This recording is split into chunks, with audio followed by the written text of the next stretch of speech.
Go right ahead, Detective. You have been most helpful.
Huh.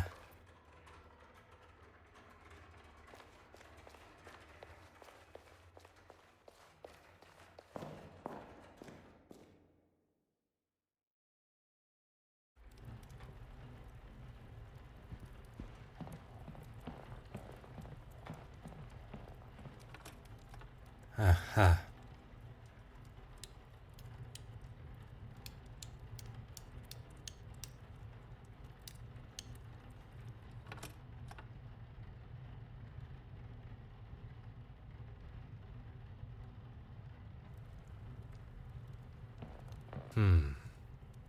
Aha. Oh.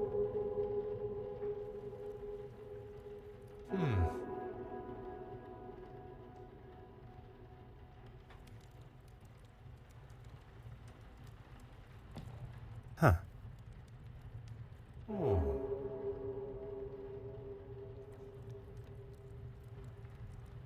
Hmm.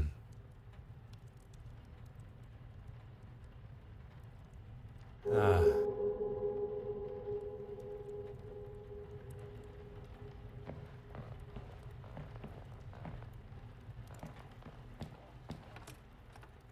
Hmm.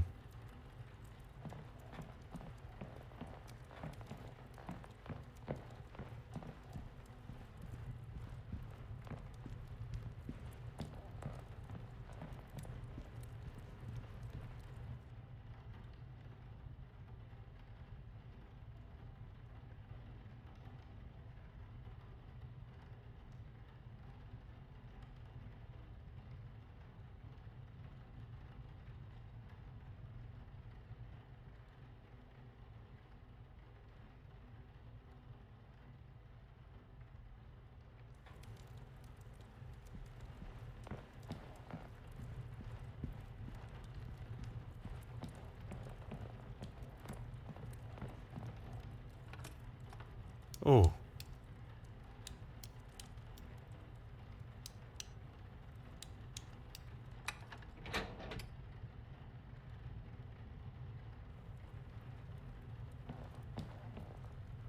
Ah. Huh.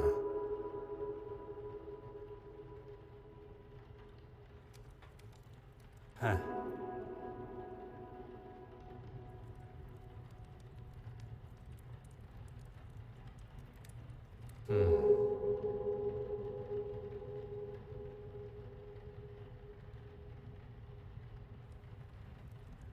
Aha.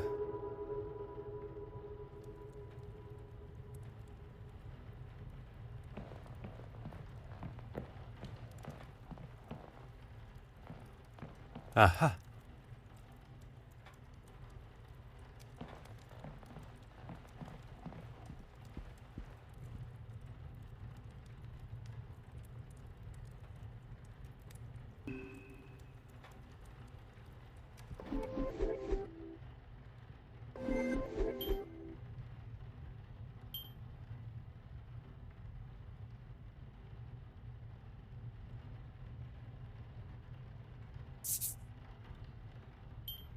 Is there something?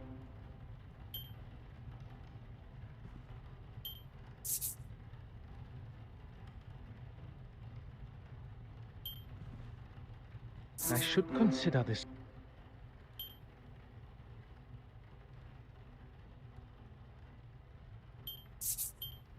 I must act on. Logical thinking shall always prevail.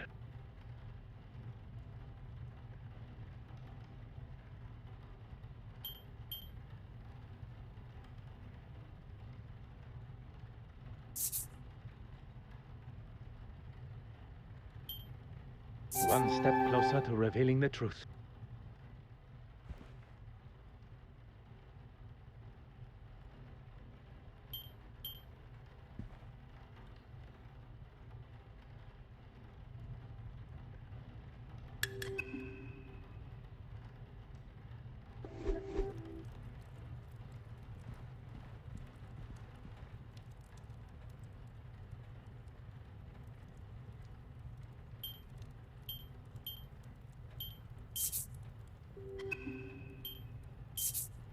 Bishop Mountjoy was quite adamant Mademoiselle Warbeck's meeting was something untoward. Although I believe anything she does, he will likely look upon negatively. To have a young woman undermine him in front of the other trustees would have been the ultimate insult. He allows his personal feelings to accentuate his cynical side, instead of allowing facts and evidence to show the truth, as one should. Mademoiselle Warbeck was doing nothing detrimental to the museum. In fact, quite the opposite with her attempt to modernize it, likely against the old-fashioned trustees' opinions.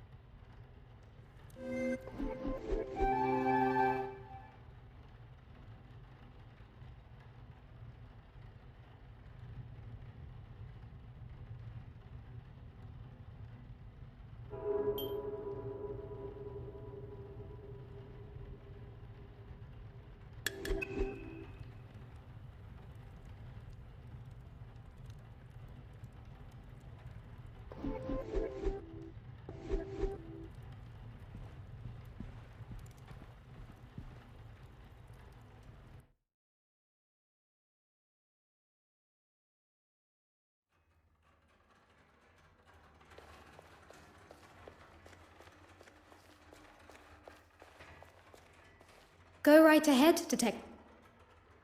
I wonder who you've been talking to. What did he tell you? That I've been up to no good? Not in so many words. I was meeting with artists for a new exhibition. He has no idea what he is talking about when it comes to art. Or really anything for that fact. He can't see the future. The new wave that will change the art world forever. As well as the uncouth gentleman you met. He also mentioned the financial books. Uncouth? Anyone not wearing full priest robes is uncouth to him. I wouldn't show Horace the finances because it has nothing to do with him. And he's simply looking for any excuse to have me fired. Nothing more. Well, considering he didn't want her work anywhere near the museum, I wouldn't have said they had one at all. Then the next thing I heard was that he had commissioned her to do some pieces for his church. I didn't know anything about it until Irene told me. Do you know what he had commissioned her to paint? No idea, I'm afraid. She was sworn to secrecy. You have been most helpful.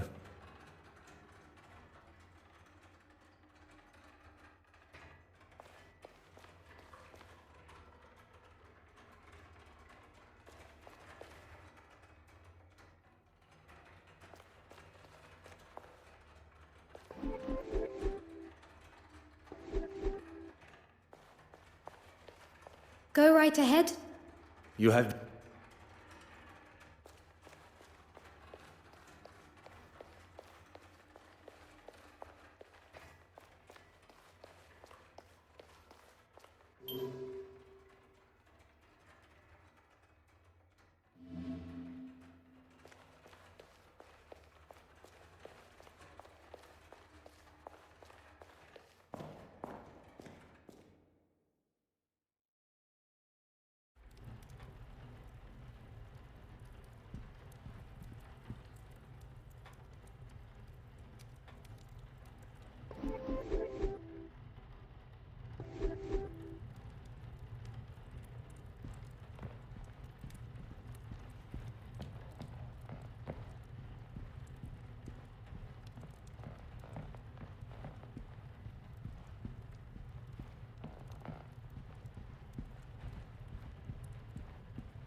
Go on, then.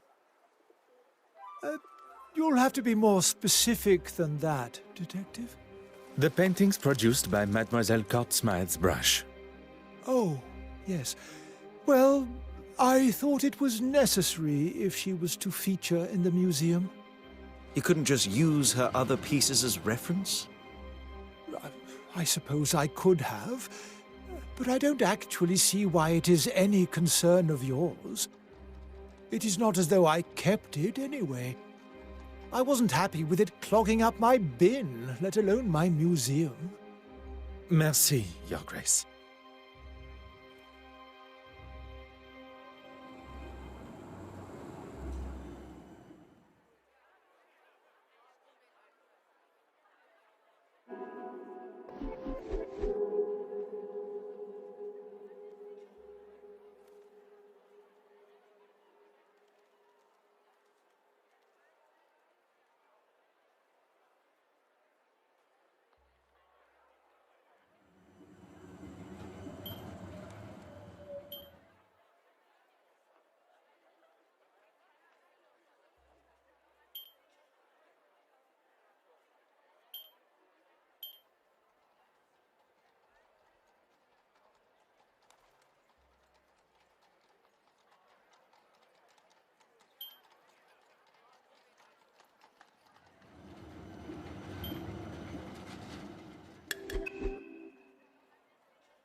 Huh.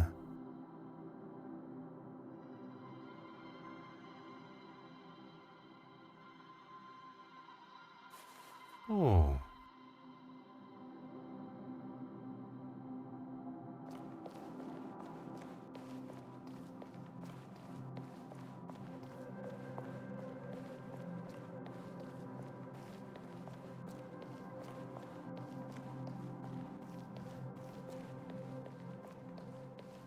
Oh.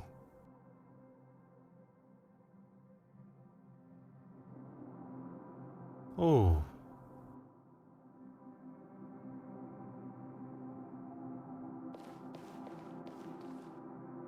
Mm-hmm.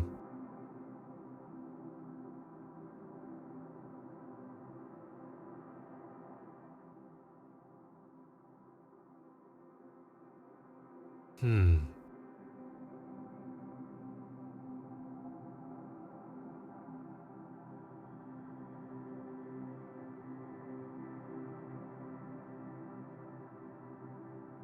Ah.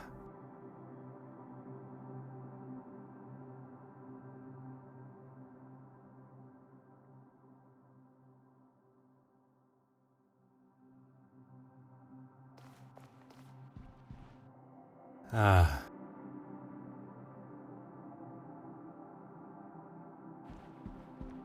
Hmm.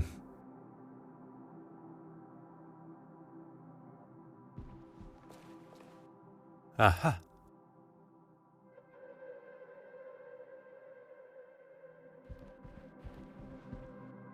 Aha.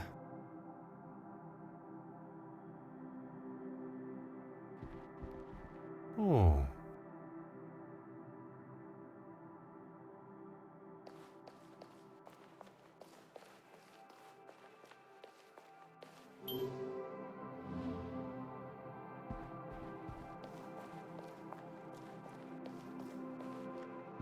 Huh.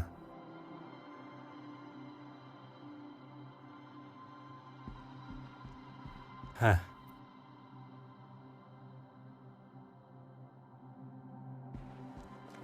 Mm-hmm.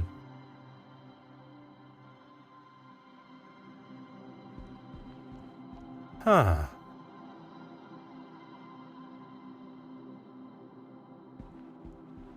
Ah.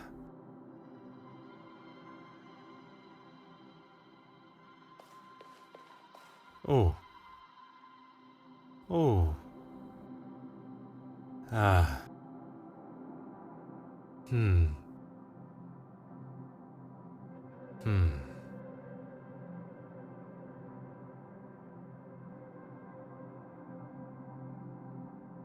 Ah. Oh.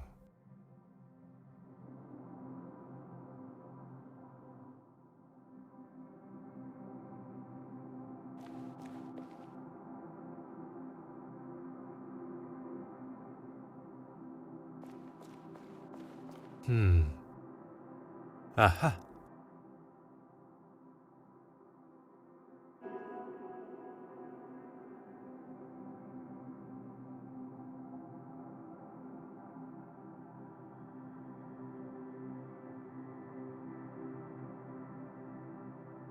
Aha.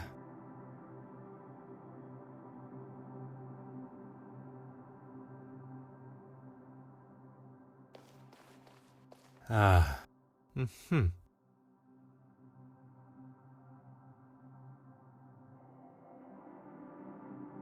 Hmm. Huh.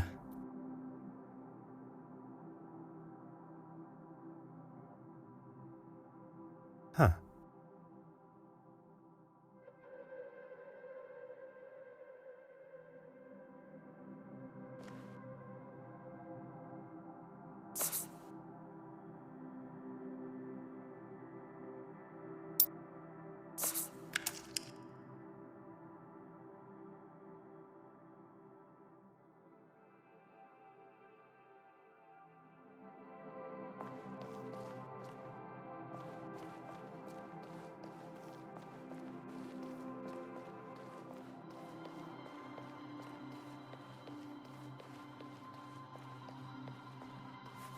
Huh.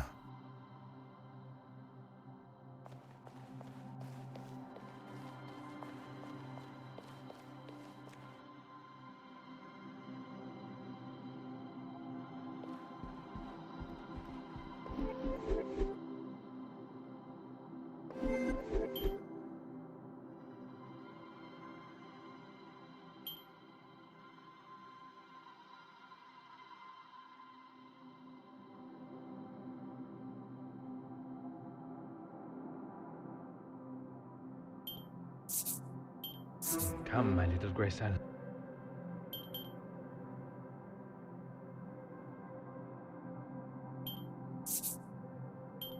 The evidence suggests some...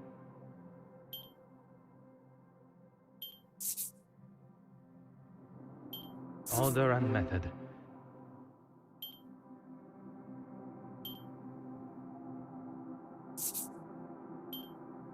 Another success.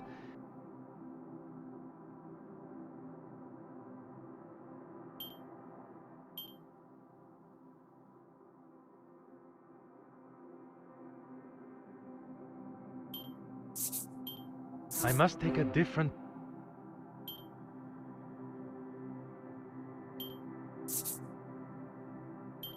Hot on the culprit's heels.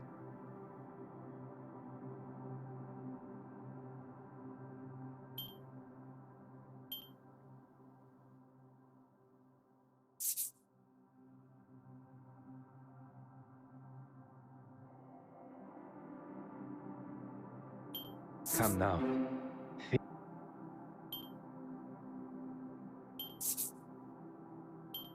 I should not be surprised by my own skills of deduction.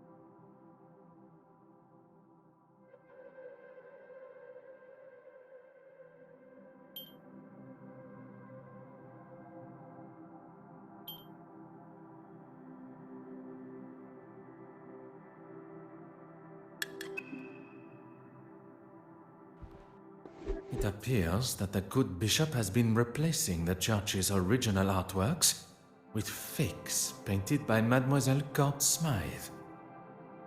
He commissioned her to make these forgeries so that no one would notice when the originals disappeared. Disappearing where, though? You don't think he's selling them, do you? Why else? Mademoiselle Babagnan appears to have been right about the bishop's connection to the black market. Now, Hastings, we must ask ourselves, where might Bishop Mountjoy be hiding the original paintings from the church before he sells them on?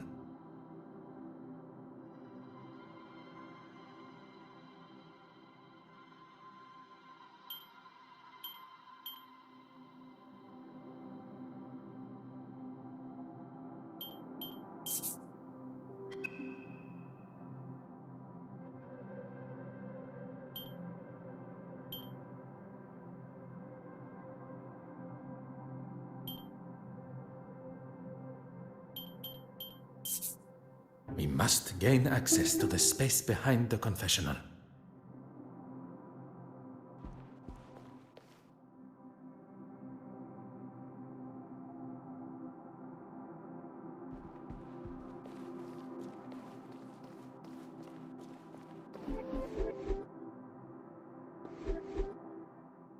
Oh.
Oh.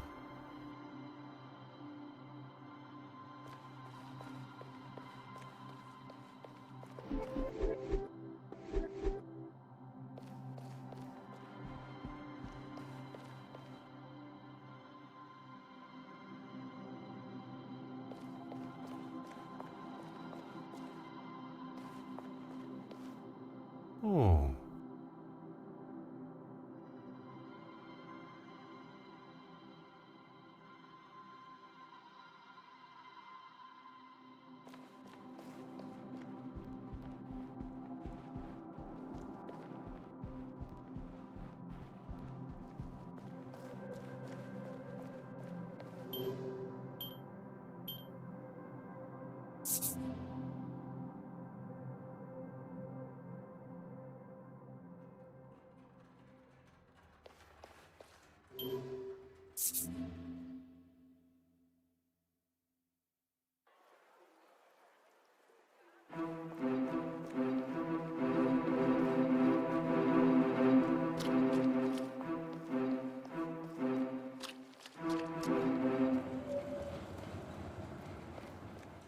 Go on, then. Merci.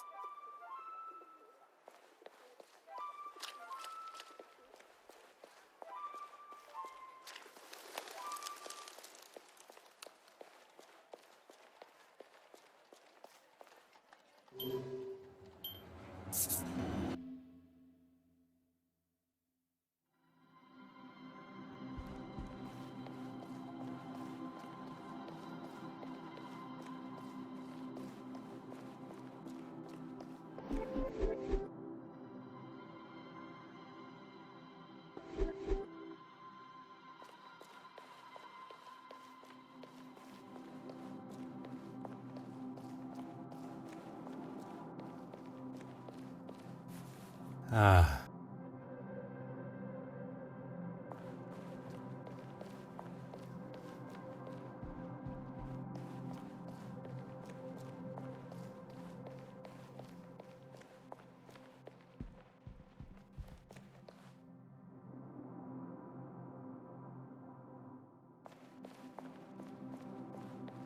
Aha.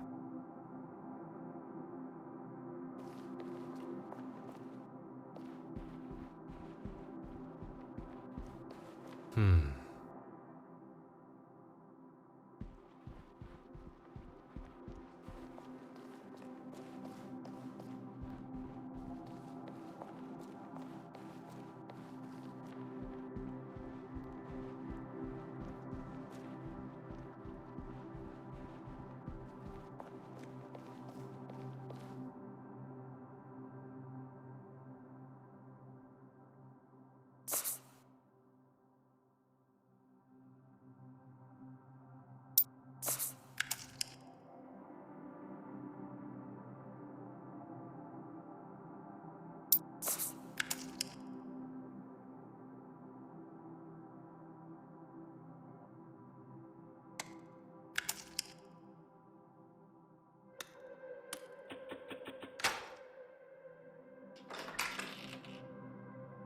Why don't you have a look first? Do not tell me you are afraid of the dark. Not the dark, just pitch black, eerie passages in old churches. Poirot, where are we? If I am not mistaken, this is part of the secret tunnels that were built hundreds of years ago to sneak those that did not agree with the powers of the country out. And why exactly are we in here? The why must never be obvious. That is the whole point. Right.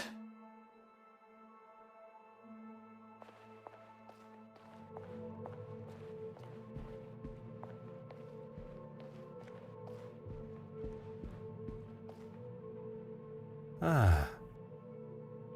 Aha.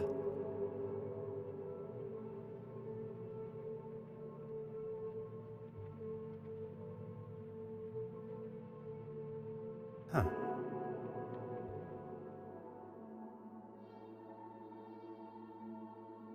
We have our third forgery. There is evidence of a much more modern painting on the back of the canvas. Thank goodness. Don't know how I would explain finding the original in such a state.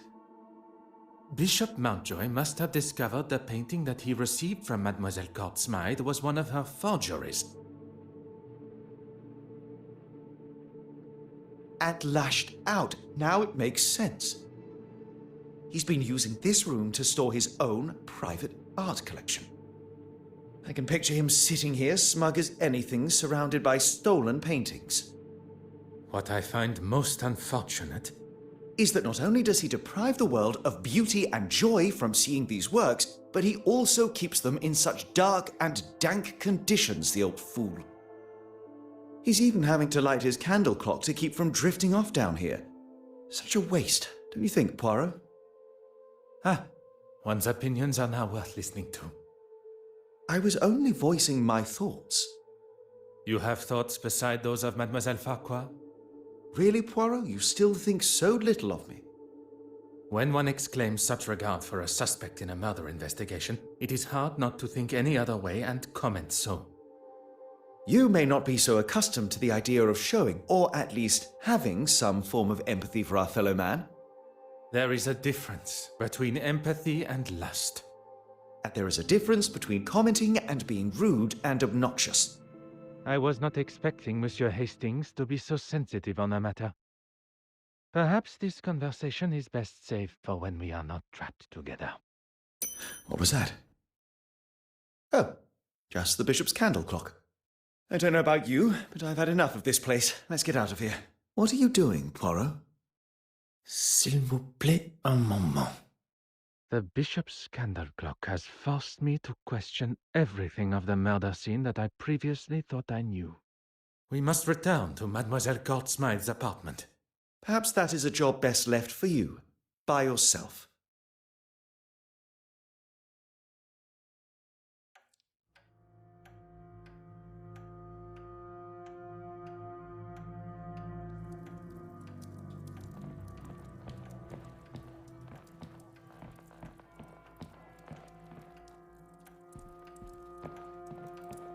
Huh. Oh. Huh.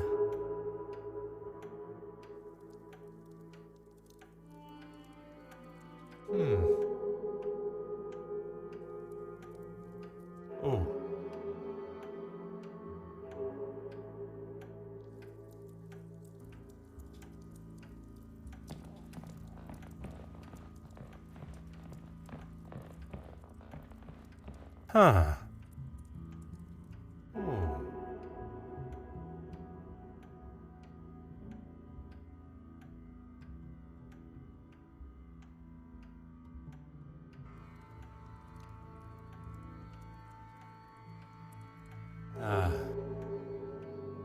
Ah.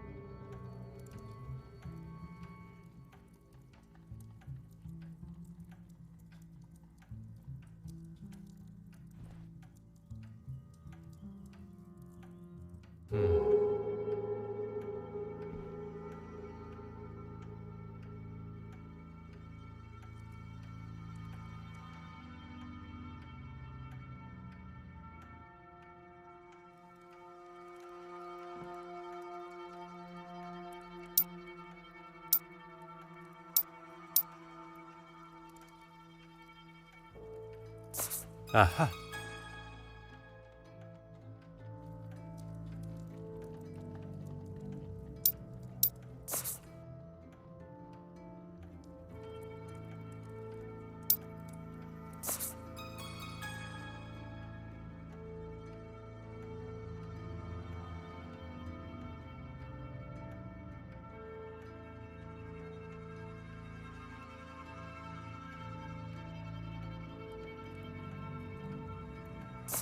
Et maintenant? Oh. I believe myself to be the greatest detective in the most prestigious police force in the world. But I have been duped and swindled, falling directly into the trap laid by the killer. And now I stand here alone, contemplating what is to come next. Monsieur Hastings was quick to make his excuses to retire to his abode and not return to the scene of the crime by my side. I hope there is not something further that troubles him.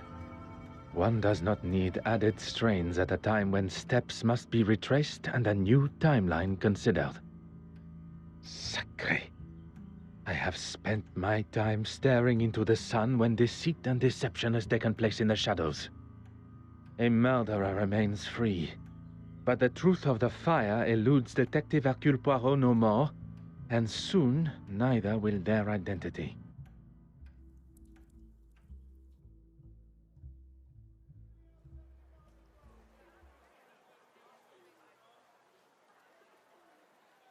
I cannot believe I allowed myself to fall for such a deceptive move. The killer knew I would ask for an alibi, and they knew how to cover their tracks perfectly. Now, though, I have the upper hand. The killer believes that I have extinguished all avenues of my questioning, unaware I know the truth of the fire. I wish Monsieur Hastings were here. I was perhaps too harsh with him.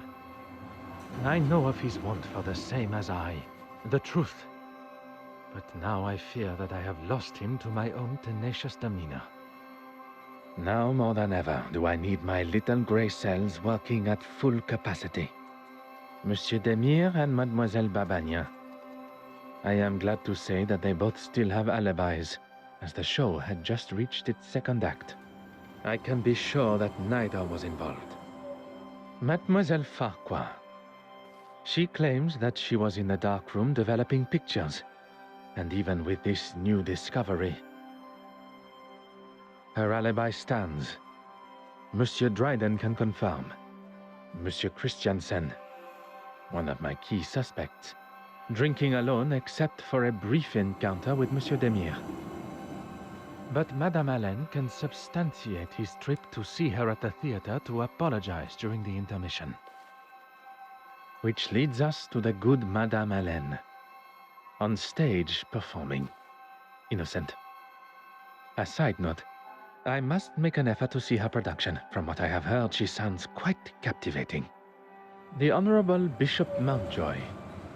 His Compline prayers had not yet begun, but Mademoiselle Warbeck and he were together in what I can only imagine to be an uncomfortable meeting for them both. Her innocence has already been confirmed, although upon learning of how she has been treated, I would not have been surprised.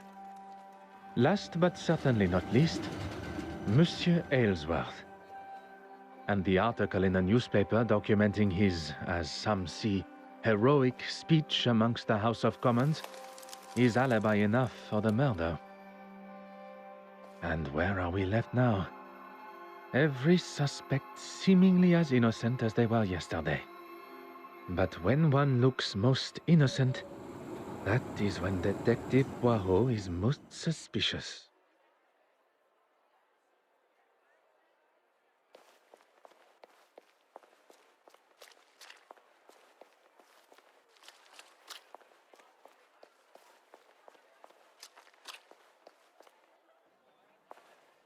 Finally, a face I can trust.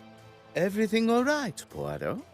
I'm afraid things could not be further from all right. Don't tell me the famous Detective Poirot is stumped. Stumped? No. Perplexed? Oui. Perhaps you can be my perfect distraction. I may not be the celebrated doctor that my father hoped for, but I still like to keep up with recent medical journals. And what is the latest discovery?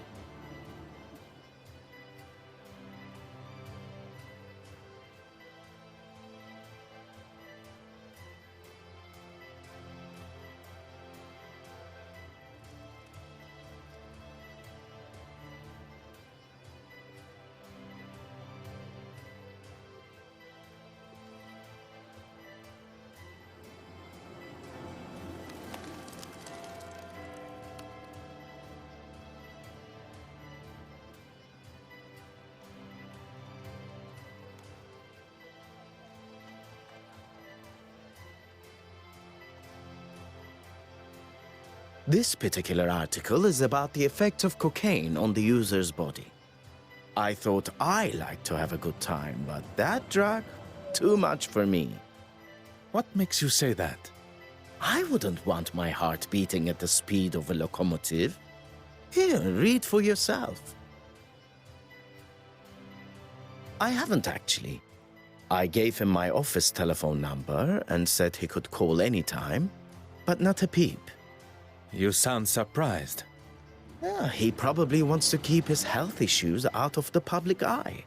Hence me offering to help, but he seems to be just fine, surprisingly. Do you think there is a chance he could have faked it all? How those little gray cells of yours work sometimes. Amazing.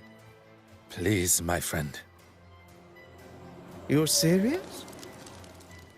Don't know why, but I suppose he could have.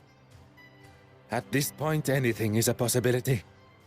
I think a visit to Monsieur Aylesworth at the Royal Society of Art is in order. Mademoiselle Babagna, a pleasure as always. Good morning, gentlemen. I'm afraid my pleasantries are to be cut short this morning. I have a most pressing matter.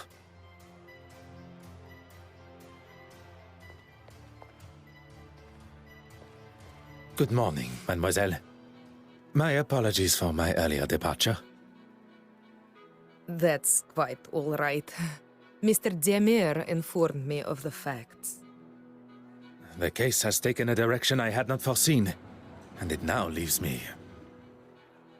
I will not stand here and listen to you wallow. How can I help? Merci, mademoiselle. That is all for now.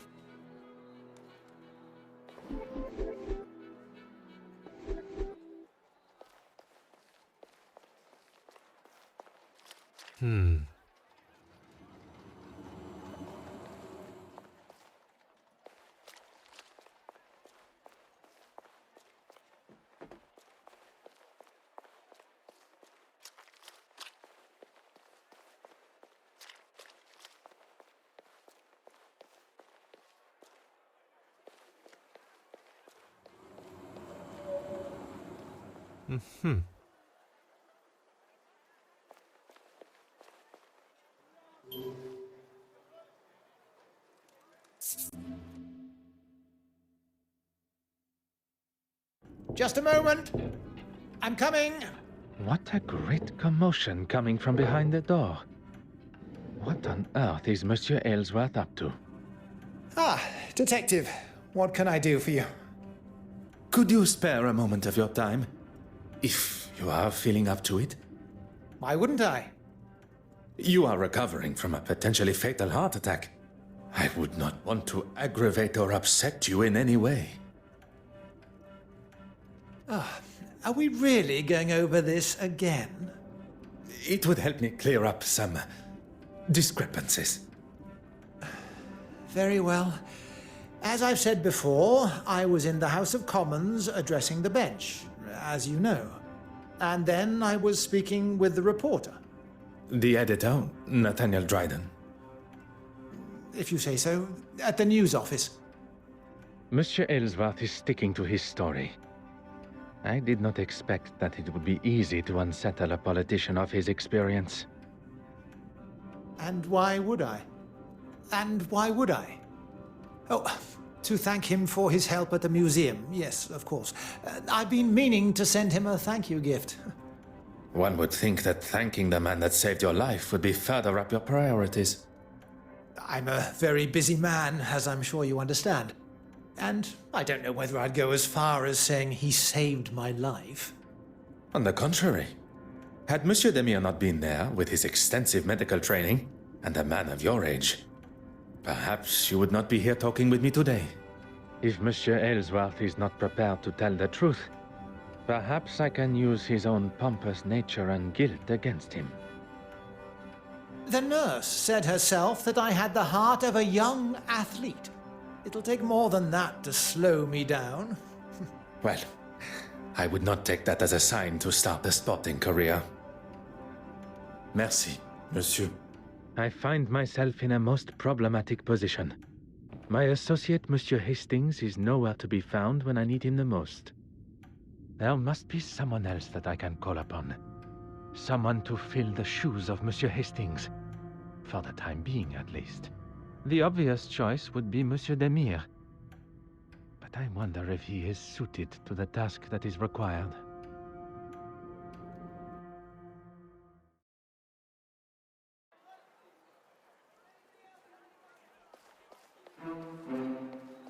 Huh.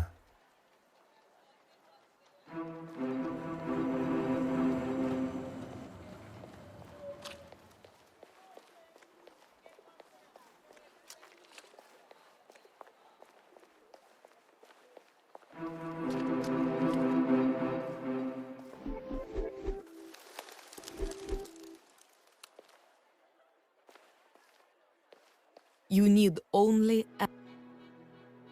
go on. I require a distraction. I promise you will come to no harm, and Who am I to distract, and from what? Monsieur Aylesworth, I need to gain access to his office without his watchful eye. Detective Poirot, preparing to cross the line of law. Not cross, merely tiptoe alongside. I assume you have already devised a plan? A requested tour of the Royal Society of Art building should give me appropriate time. Then that is what I shall do.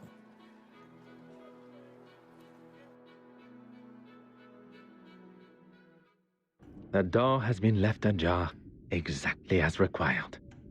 I could hear Monsieur Aylesworth fumbling around behind his door on my last visit, and combined with his hesitation to open his door to me, I can presume he had something he did not want Detective Poirot to see.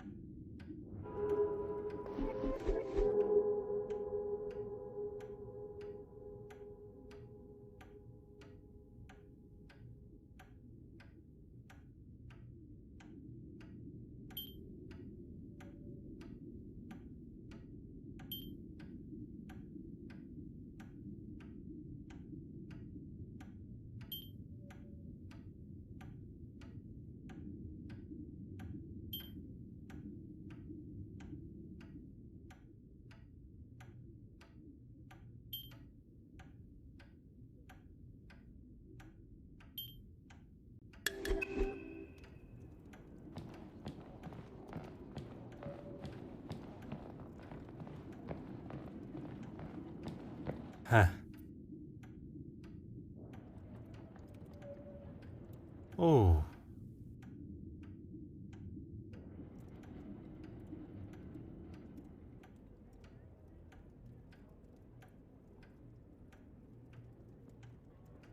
Aha.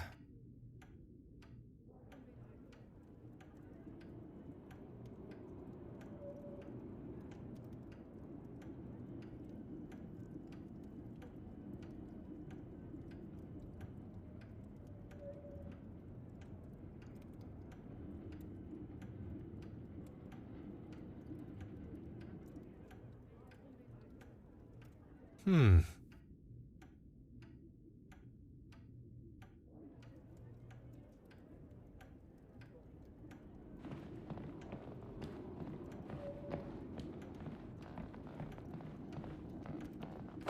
Ah.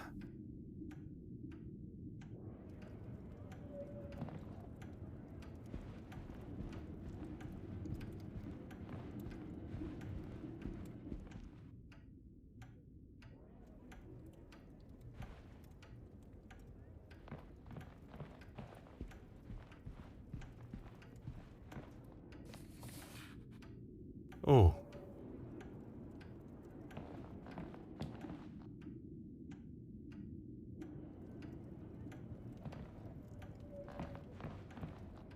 Oh.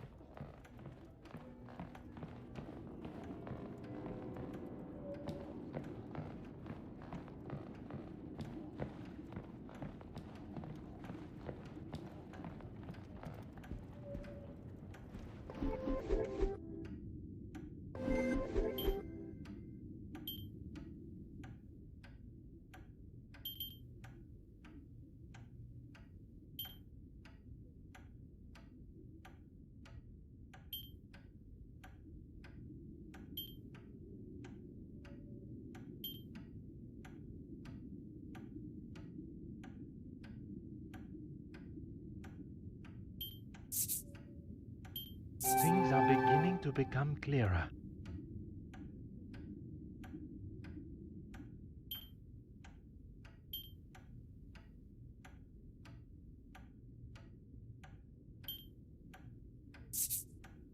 Something just does not.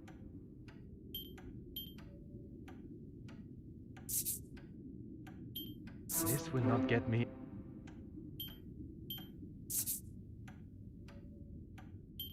I cannot see the logic in.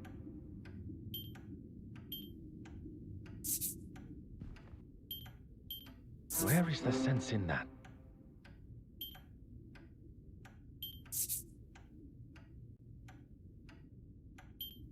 I must act on.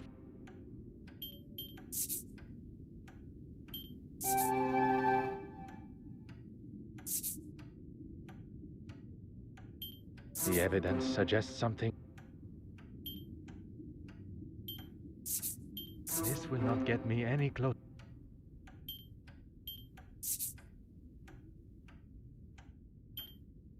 Voila.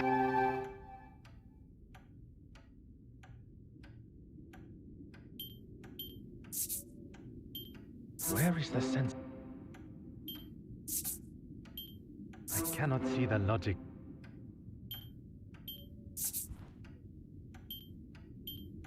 The answer was staring me in the face.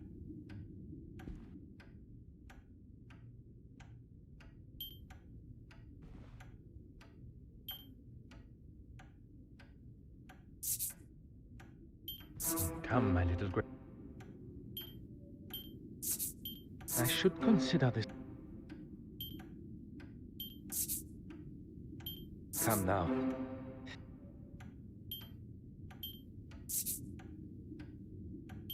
Some would say a lucky guess.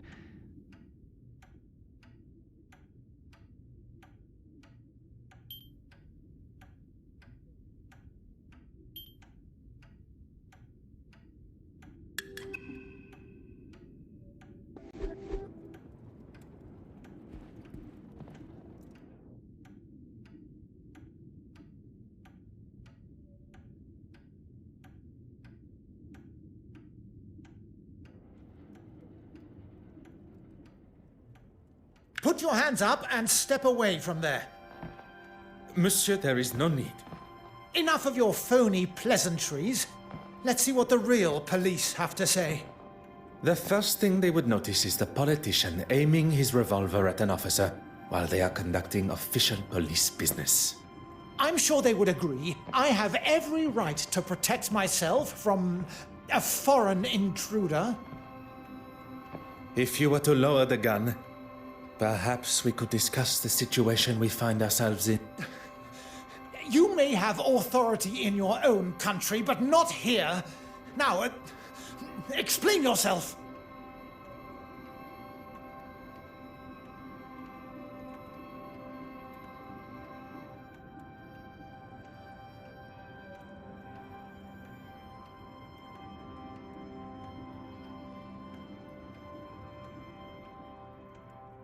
You don't know what you're talking about.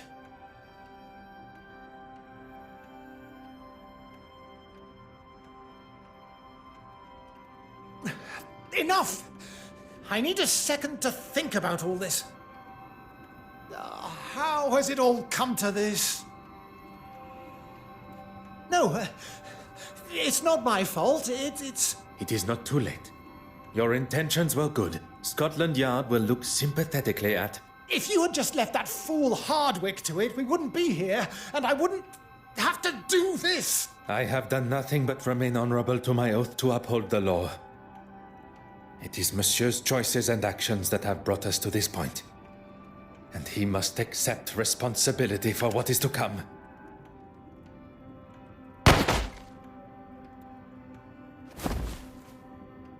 Poirot, are you all right?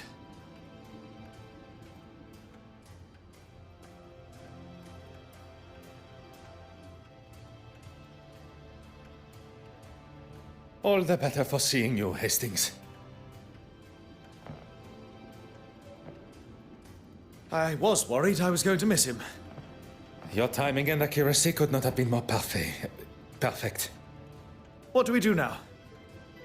We take our leave. And what about him? Will he be okay? He shall be fine. Although I am not envious of the sore head he will awake to.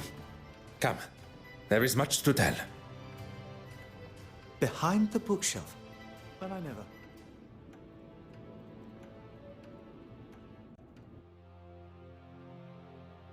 Monsieur Dryden, how are you? Detective... Poirot. Yes, of course. What can I do for you? She is, but not here, I'm afraid. Do you know where she is? She said something about heading back to the museum. For what, exactly? Forgive me. I recently inherited a number of belongings from a deceased relative, including an undeveloped spool of film. I'd like to help, but there isn't anyone here that could develop them for you. I'm more than capable, and I'll leave it tidier than when we arrived. In that case, knock yourselves out. I've got a meeting to run to anyway. I shouldn't be longer than half an hour or so. Pardon. Where has this confident and daring version of Monsieur Hastings been hidden? We all have a hidden side. It's just our own choice of when to show it. So our first step is... Don't tell me there is something the great Detective Poirot doesn't know. I must concede that photography is something I have little experience in. Lucky I'm here, then.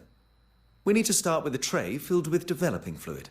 Next, pour the fixer fluid into another tray and then add the photographic paper. I have a newfound respect for those that make such activities look so simple.